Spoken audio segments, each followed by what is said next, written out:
Jati Aerocity.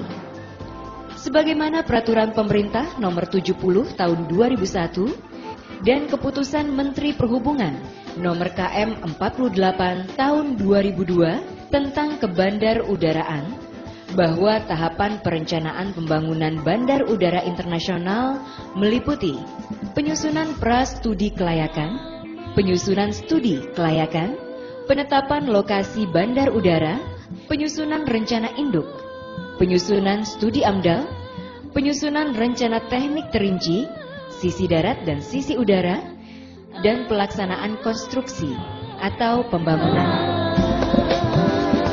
Mengacu kepada peraturan tersebut, Provinsi Jawa Barat pada tahun 2003 telah melaksanakan studi kelayakan pembangunan bandar udara internasional di Jawa Barat melalui kajian kelayakan teknis yang meliputi aspek tata ruang, KKOP, kelayakan operasi yang dilakukan melalui analisis demand penumpang dan barang, kelayakan lingkungan berdasarkan kajian topografi, kerentanan gerakan tanah dan sumber gempa, serta kelayakan ekonomi dan finansial.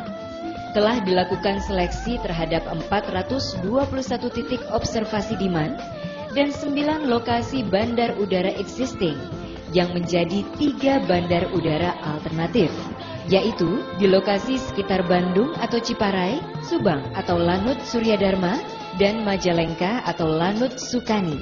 Maka terpilih lokasi paling layak untuk dibangun bandara udara tersebut, yaitu di Kecamatan Kertajati, Kabupaten Majalengka, dengan luas 1.800 hektar.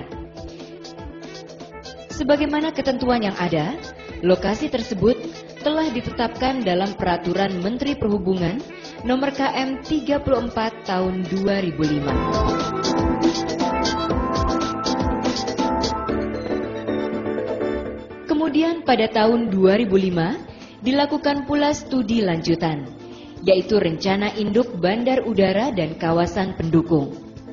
Dari studi ini menjadi pedoman teknis bagi pembangunan bandar udara dan pengembangan kawasan pendukung seluas 3.200 hektar yang meliputi aspek tata letak fasilitas bandar udara, tahap pengembangan, dan penetapan zonasi kawasan pendukung yang terdiri dari zona industri seluas 30%,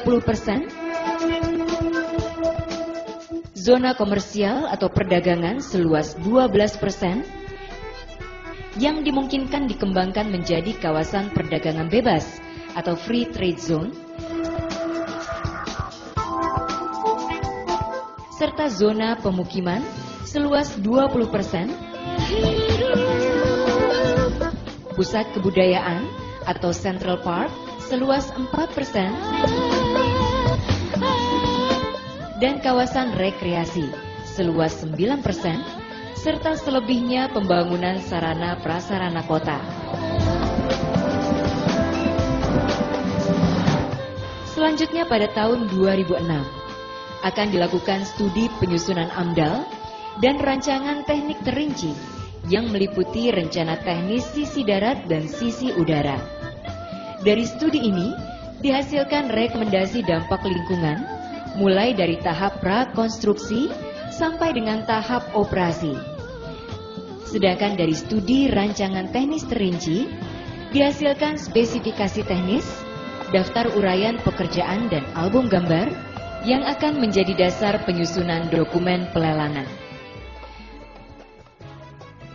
Berdasarkan hasil studi rencana induk pembangunan bandar udara dibagi menjadi 4 fase. Fase pertama, beroperasinya bandar udara mulai tahun 2013 dengan luas terminal penumpang 6,8 hektar dan terminal barang atau kargo 1,8 hektar serta 1 landasan pacu. Fase kedua, beroperasinya bandar udara mulai tahun 2020 dengan luas terminal penumpang 9,8 hektar dan terminal barang atau kargo 2,6 hektar serta 2 landasan pacu.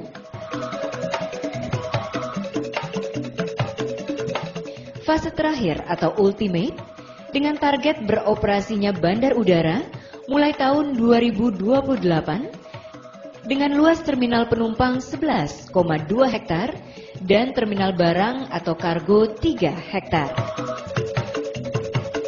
Bandar Udara Internasional Jawa Barat dapat beroperasi pada tahun 2010 dengan dukungan semua pihak dan pendanaan yang memadai.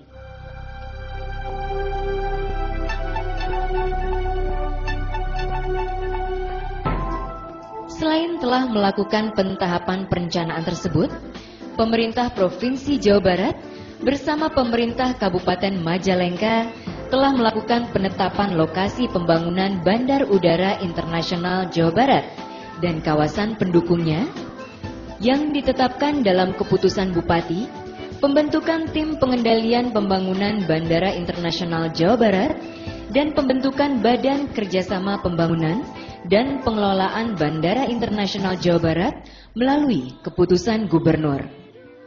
Di samping itu, pemerintah provinsi telah merencanakan peletakan batu pertama kantor Badan Kerjasama melalui Badan Kerjasama yang telah dibentuk bersama dengan pemerintah Kabupaten Majalengka. Akan disusun rencana pembebasan lahan seluas 5.000 hektar. Sejalan dengan rencana pembebasan lahan tersebut, juga akan direncanakan program relokasi penduduk dengan menawarkan beberapa alternatif, diantaranya dalam bentuk dana penggantian atau rumah siap huni yang berada di kawasan pendukung. Dalam rangka untuk mengantisipasi perubahan tatanan sosial masyarakat setempat, akan dilaksanakan program rekayasa sosial dalam bentuk sosialisasi tentang pemahaman alih mata pencaharian dari berbasis pertanian menjadi industri, perdagangan, dan jasa. Selain itu juga akan dilakukan pembangunan pusat pelatihan kerja dan pengembangan usaha, mengadakan program pelatihan kerja dan usaha, serta penyiapan konsep sistem ketahanan masyarakat dalam bidang ekonomi, sosial, budaya, politik, dan keamanan. Berkaitan dengan rencana investasi. Berdasarkan hasil studi kelayakan dan rencana induk, investasi pembangunan Bandar Udara Internasional Jawa Barat dan kawasan pendukungnya membutuhkan biaya yang diperkirakan mencapai sebesar 25,4 triliun rupiah,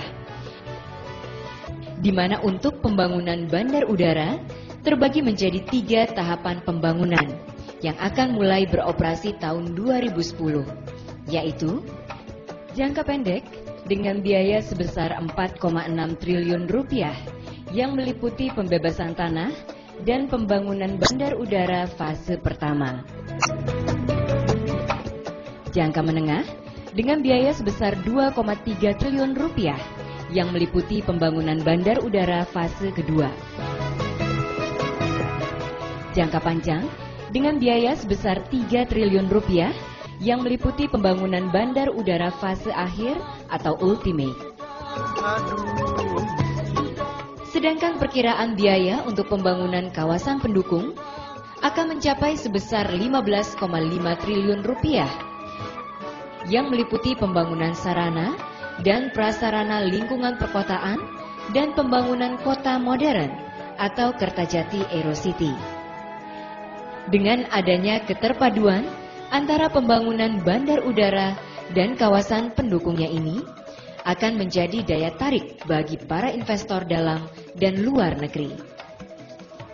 Adapun pola kerjasama yang ditawarkan kepada investor untuk pembangunan bandar udara dan kawasan pendukungnya adalah bersifat kemitraan, di mana sebagian kewenangan pemerintah diberikan kepada investor.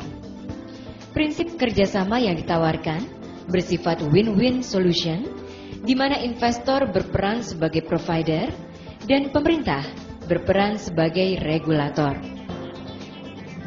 Bentuk kerjasama kemitraan tersebut dapat berupa kontrak pelayanan, kontrak kelola, kontrak sewa, kontrak konsesi, dan kontrak bangun kelola dengan sistem Build, Operate, and Transfer atau BOT, atau sistem Build, Leasing, and Transfer atau BLT, atau bentuk-bentuk kerjasama lainnya dengan mengupayakan pemberdayaan pengusaha, sumber daya manusia, sumber daya alam, dan material dalam negeri.